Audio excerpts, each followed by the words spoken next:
Il y a quelques mois, le ministre de l'Immigration du Québec avait annoncé la quasi-gratuité des frais de scolarité des étudiants internationaux. Pour y accéder, il y avait des conditions qu'il fallait remplir, comme le choix de la filière qu'il fallait étudier. En plus, il fallait choisir un établissement en dehors de la région métropolitaine de Montréal. Seulement, les écoles n'étaient pas encore rendues officielles. On ne connaissait pas encore les écoles qui allaient pouvoir appliquer cette exemption. Seulement, il y a quelques jours, la liste de ces écoles a été rendue officielle et c'est ce que nous allons voir à la suite de la vidéo.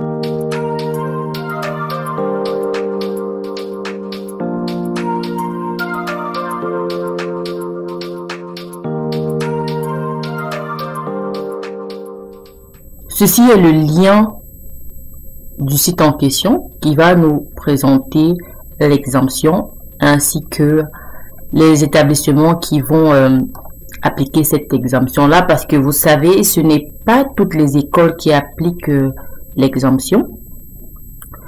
L'exemption des droits de scolarité supplémentaires selon le programme d'études et la région, comme je vous disais tantôt et comme je vous ai dit dans une vidéo précédente. Si tu n'as pas encore regardé cette vidéo, je t'invite à le faire. Je vais penser à mettre le lien de cette vidéo dans la description. Comme ça, tu pourras y avoir accès. Un nombre limité, j'insiste sur ce mot parce que vous allez comprendre pourquoi à la suite. Un nombre limité d'exemptions des droits de scolarité supplémentaires sera accordé à compter de septembre 2023 aux étudiantes et étudiants internationaux inscrits et sélectionnés par une université ou un établissement collégial situé à l'extérieur du territoire de la communauté métropolitaine de Montréal. Je reviens sur ce thème limité. Limité. Pourquoi ils disent limité? On verra cela à la suite de la vidéo. Donc restez bien jusqu'à la fin et rassurez-vous que vous vous êtes bien abonnés. Ceux-ci devront suivre un programme d'études en français.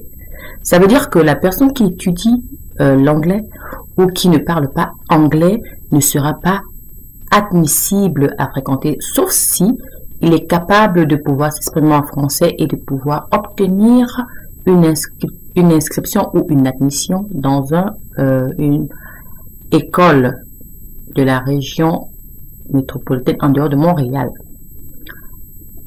Dans les secteurs d'emploi identifiés comme prioritaires par le gouvernement du Québec, ça on l'avait déjà vu, on ne va pas revenir là-dessus. Mais un autre thème attire mon attention, soit ceux du programme de bourse perspective bourse. Pourquoi est-ce qu'on parle de bourse? Donc voici les domaines en question, vous pouvez voir technologie, génie, santé, éducation et services de garde éducatif à l'enfance.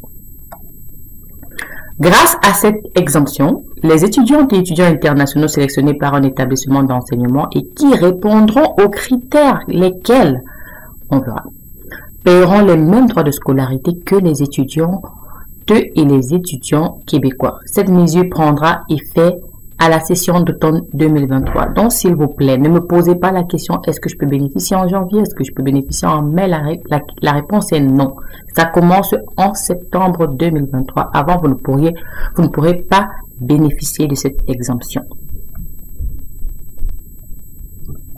Voici à la suite les conditions d'admissibilité. Pour être admissible, vous devez répondre aux conditions suivantes. Être une étudiante ou un étudiant international inscrit dans un établissement d'enseignement admissible. Est-ce que je dois expliquer cela? Je pense que ça a le luxe d'être très clair.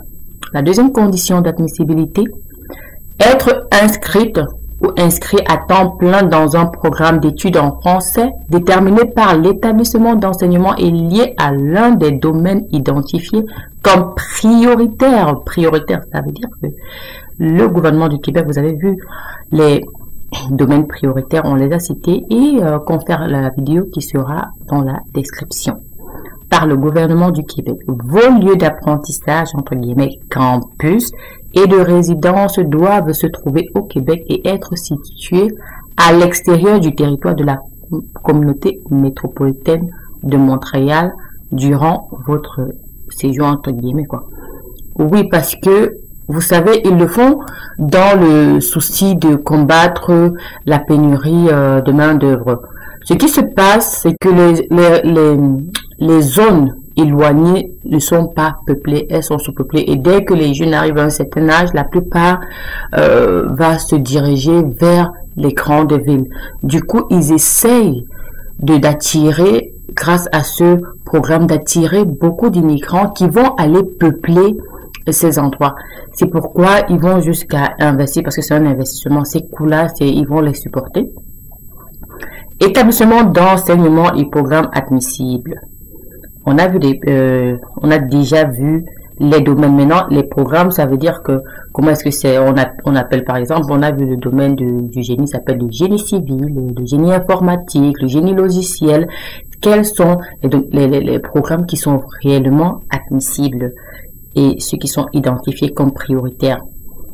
Donc, là, vous voyez, les informations vont venir plus tard, ils l'ont dit, et la formation universitaire, regardez. Chaque université admissible est responsable de la gestion des exemptions et de la sélection des candidatures. Ça veut dire quoi? Ça veut dire que vous, tout le monde n'y a pas accès. Vous vous souvenez, je vous ai demandé de retenir ce terme limité. C'était pour ça en fait, parce que tout le monde n'y a pas accès. Je vous expliquerai pourquoi, vous verrez de vous-même. Vous devez communiquer avec l'université de votre choix pour obtenir plus d'informations. Vraiment, allez communiquer. Voici la liste des universités. Je vous mettrai encore le lien dans la vidéo, donc vous pourrez suivre la vidéo avec moi en regardant ou pas, comme bon vous semble. Il y a parmi les universités en dehors de Montréal, il y a l'université du Québec en Abitibi, Témiscamingue. Il y a l'université du Québec à Chicoutimi. Il y a l'université de Laval, du Québec en Outaouais. L'université du Québec à Rimouski, de Sherbrooke, de Québec à Trois-Rivières. Voilà les universités qui sont admissibles à appliquer les exemptions. En dehors, il n'y en a pas. Les collèges publics, il y a le Cégep de l'Abitibi, Collège d'Alma, Cégep Bécomo, Cégep Beauce-Appalaches, Cégep de Chicoutimi, Drummondville, Garneau, Gaspésie, Granby, Jonquière. Bref, vous avez vu toute la liste. Elle est là. Sainte-Félicien, Saint-Hyacinthe, Saint-Jean-sur-Richelieu, Cégep de Saint-Jérôme, Cégep de Thetford-Mine, Cégep de Trois-Rivières, Valleyfield, Victoriaville. Et les collèges privés subventionnés, parce que ce que vous devez savoir aussi, c'est un programme qui s'adresse aux établissements publics. Donc, si vous obtenez une admission dans un établissement privé et qui n'est pas subventionné, l'exemption ne sera logiquement pas appliquée. Collège Barthes, Campus Notre-Dame de Foy, Collège Élise, Collège La Flèche, Collège Métrici, Collège O'Sullivan, Séminaire de Sherbrooke. Voilà les collèges privés qui sont subventionnés pour appliquer cette exemption-là. Donc, vous devez choisir, il y en a assez, vous devez pouvoir choisir parmi ces établissements pour trouver une inscription. Maintenant, on va remonter. Vous vous souvenez, en début de vidéo, je vous ai fait retenir un autre terme là. C'était le terme bourse, voilà. Programme de bourse. Pourquoi je parle de ça? Pourquoi je reviens dessus? Vous savez comment fonctionne une bourse. Tout le monde n'a pas droit à la bourse. Donc, dans le cadre de ce programme, c'est un peu comme une bourse. Pourquoi? Parce que ils ont fait en termes d'entente avec les pays. Donc, voici la liste des pays qui vont pouvoir avoir accès. Pays et organisations internationales signataires d'une entente internationale en matière de mobilité étudiante à l'ordre universitaire. Ok, donc voilà les pays. Vous avez vu, il y a l'Algérie, l'Allemagne, il y a le Bénin, Bon, je vais essayer de parcourir les pays vraiment où je sais que j'ai beaucoup, il y a une grande communauté Vikings. Il y a le Bénin, donc nombre total d'exemptions accordées uniquement 10, premier cycle, deuxième cycle, troisième cycle, 0, il n'y en a pas. Burkina Faso, j'ai quelques-uns. Ils ont jusqu'à 27 exemptions. Ça veut dire qu'au total, il y aura 27 étudiants seulement qui vont bénéficier de l'exemption. Ce n'est pas tout le monde. Parce que s'ils devaient donner, par exemple, 1000 personnes, vous voyez un peu le coût que ça fait un joli coup, quoi. Donc, c'est juste 27 personnes qui vont qualifier. Et parmi les 27 personnes, 16 au premier cycle, 10 au deuxième et 1 au dernier.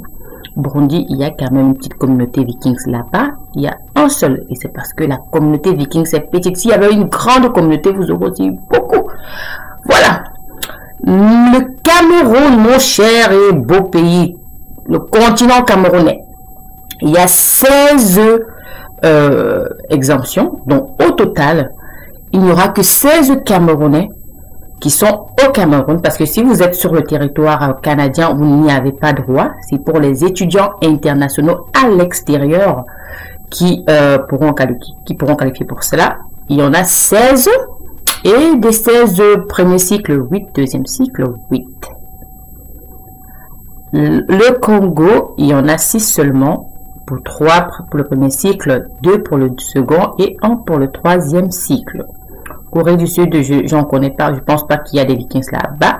La Côte d'Ivoire, je pense que c'est là qu'il y a la plus grande communauté Vikings. Un gros coucou aux Ivoiriens, vous voyez? Parce qu'il y a la plus grande communauté Vikings là-bas, il y a jusqu'à 43 exemptions. Voilà. Et 21 pour le premier cycle, 19 pour le second cycle et 3 pour le dernier cycle, le troisième cycle. Vous voyez vous-même. Quand on vous demande de vous abonner, vous ne voulez pas. Voilà. Force à vous les Ivoiriens, mes frères de cœur. En Égypte, il y a quelques ans, pour 20 exemptions totales, 10 et puis 100 et 5. Le Gabon, il y a une petite communauté, là-bas, elle est moyenne, 27 exemptions, 13, 12 et 2. En Guinée aussi, ils sont 15, 7, 7 et 1. En Haïti, il y a quand même des Vikings là-bas parce que j'ai été contacté maintes fois par beaucoup d'Haïtiens. Il y en a 38, vous voyez, et pour 13 pour le premier cycle, 19 pour le second et 6 pour le dernier. Donc voilà, c'était la liste c'est la liste des pays qui ont droit à l'exemption. Au Mali, il y en a 16 pour 8 et 0. Au Maroc, il y en a 90. Waouh, ça, ils ont battu le record, quoi. 45, 34 et 11. Au Niger, il y en a 14, 7 et 7 pour les 2 premiers cycles. Au Tchad, il y en a juste 4. À l'époque, je pense que j'avais quelques Tchadiens, mais ils sont portés disparus. Voilà. Voilà la conséquence. Il y en a 4. Au Togo, il y a quand même une communauté là-bas. Il y a quand même une communauté, je pense qu'il y a, bon, je ne vais pas dire son nom, je ne sais pas s'il m'autorise. Il y en a 8 et 4 divisé en 2, quoi. Donc, voilà grossièrement. Et le Sénégal, mon Sénégal adoré. Oh, il y a une grosse communauté viking, j'avais pas oublié. Force à vous, les gars. Il y en a, vous avez droit à 52 candidats d'exemption. Ça veut dire qu'il y a 52 étudiants qui vont pouvoir bénéficier de l'exemption et c'est réparti comme suit, 25, 25 et 2 pour le troisième cycle. Voilà un peu ceux qui sont admissibles, la quantité, le nombre de candidats qui sont admissibles à cette exemption. Je sais que c'est un peu frustrant parce qu'il y a beaucoup de candidats qui pensaient que c'était accessible à tout le monde alors que ça n'est pas, c'est un peu frustrant. Oui, je reconnais, mais il faut le dire, les études sont vraiment chères ici. Lorsque tu étudies ici, il faut compter pour un minimum de 20 000 $. Ça peut aller jusqu'à 90 000 $, dépendamment des études que tu vas faire. Donc ça, c'est une très belle opportunité et chacun devrait tenter sa chance parce que lorsqu'on fait le total de tous les candidats, ça fait un bon paquet. Maintenant, comment contacter ceux qui vont pouvoir vous faire avoir accès? Je vais vous donner les numéros, les contacts. Voilà, voilà, voilà. Donc, si vous êtes en Algérie, voici les coordonnées au Canada des personnes que vous devez contacter. Vous voyez, là, vous avez le temps de le noter. C'est un document, donc je pourrais malheureusement pas le mettre dans la description.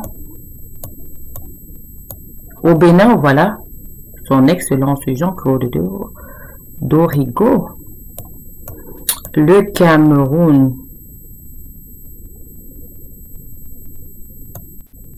Voilà, c'était tout pour cette petite vidéo. J'espère que tu as aimé, j'espère que tu vas tenter ta chance et obtenir ton admissibilité, ton exemption.